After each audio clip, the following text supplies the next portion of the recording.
Shalom, shalom, bien-aimés dans le Seigneur. Nous bénissons et magnifions le glorieux nom de notre Seigneur Jésus-Christ, qui nous donne la vie, la santé, qui nous protège et qui nous préserve. Nous voulons dire merci encore une fois de plus à notre Seigneur qui, par sa grâce, nous accorde encore de voir cette nouvelle semaine. Ah, que son Saint-Nom soit magnifié, que son Saint-Nom soit glorifié, que son Saint-Nom soit élevé au plus haut des cieux. Merci Seigneur Jésus-Christ pour ta protection. Merci pour la préservation. Merci Yahweh, roi de cieux, éternel mon Dieu, pour tous tes bienfaits dans nos vies. Au nom puissant de Jésus-Christ. Amen.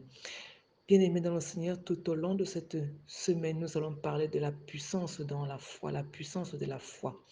Et nous allons méditer avec Hébreu dans son chapitre 11.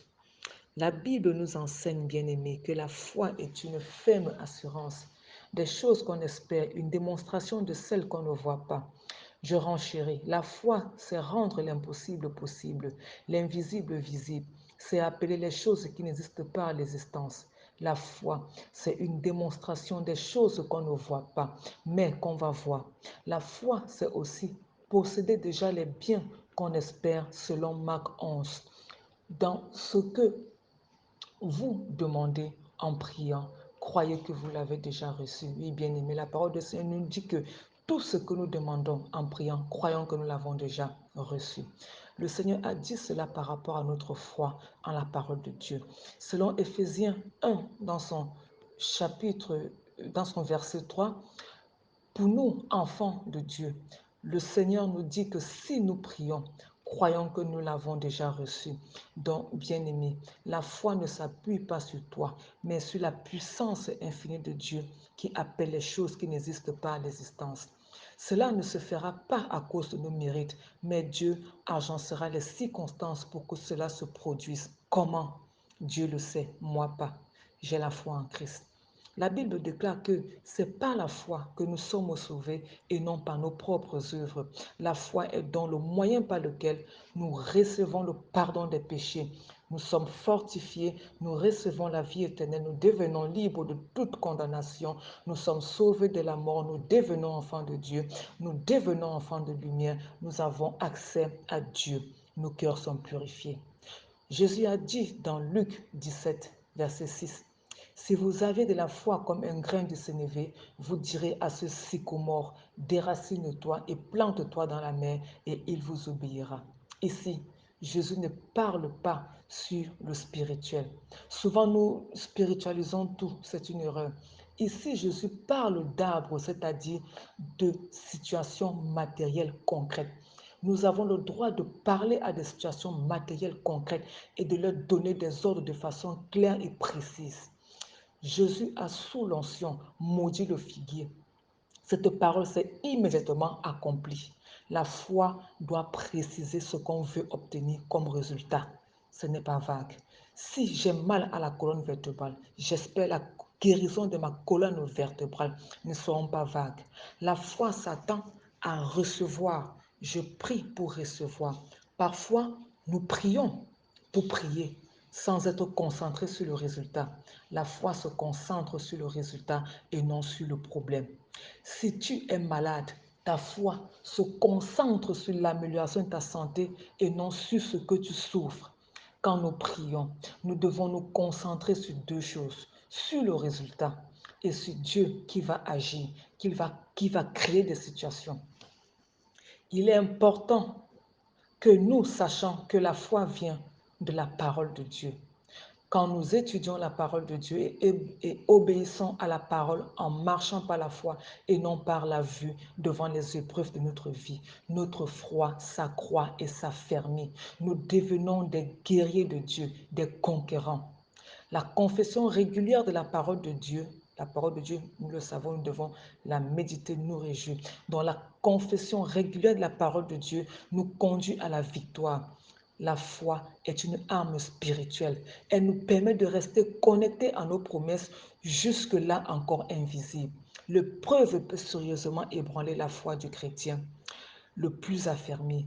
L'ennemi, sachant qu'il ne peut pas changer les plans de Dieu pour notre vie, s'attaquera à notre foi par le découragement et les oppositions pour nous désarmer, pour, pour nous désarmer, désarmer notre foi.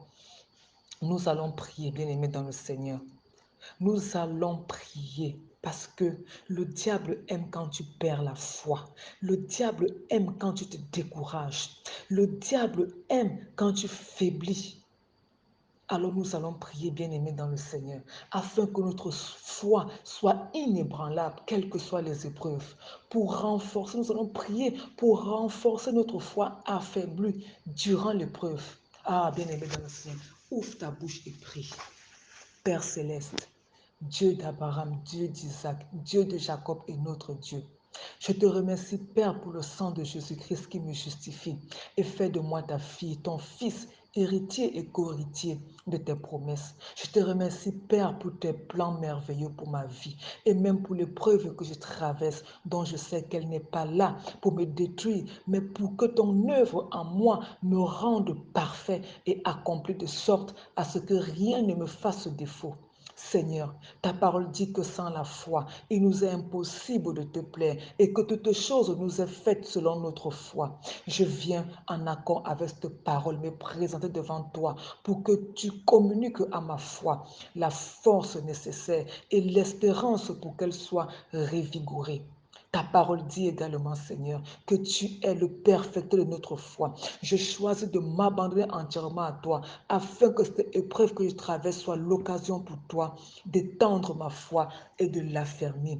Je prends autorité maintenant contre toutes les attaques venant de ténèbres visant à affaiblir ma foi. Je déclare que les circonstances et situations naturelles ne vont pas prévaloir sur les promesses de Dieu dans ma vie au nom puissant de Jésus-Christ. Je déclare et décrète que toute tentative d'intimidation, tout retard dans mes projets et toutes les manigances de ténèbres visant à me décourager et à anéantir mon espérance et ma foi sont nulles et sans effet et seront tournés à mon avantage au nom puissant de Jésus-Christ. Je lis maintenant tout esprit d'opposition à ma joie et à ma foi qui voudrait me voir sombrer dans cette épreuve et je déclare et décrète que tu es vaincu par le précieux sang de Jésus-Christ.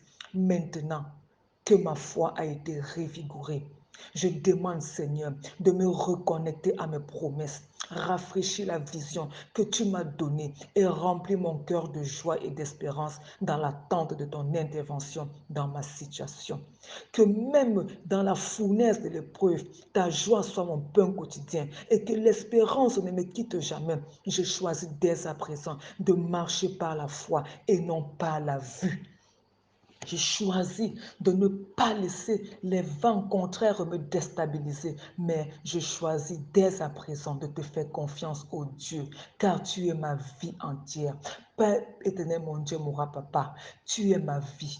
Tu as ma vie entière entre tes mains. Je choisis de courir l'épreuve jusqu'au bout, sachant que ces légères afflictions produiront au-delà de tes mesures un poids d'éternelle gloire, comme le dit ta parole. J'ai dit cette prière au nom glorieux de ton Fils, notre Seigneur Jésus-Christ. Amen, amen, amen. Merci Seigneur, parce que cela s'accomplit au nom puissant de Jésus-Christ. Ma foi à Dieu, je la confie. Ma foi à Dieu, je la confie. Si je la lui confie, il prendra soin de moi. Jamais il ne m'abandonnera si je la lui confie. Jamais il ne m'abandonnera si je la lui confie. Merci Seigneur, que ton Saint-Nom soit élevé au plus haut des cieux.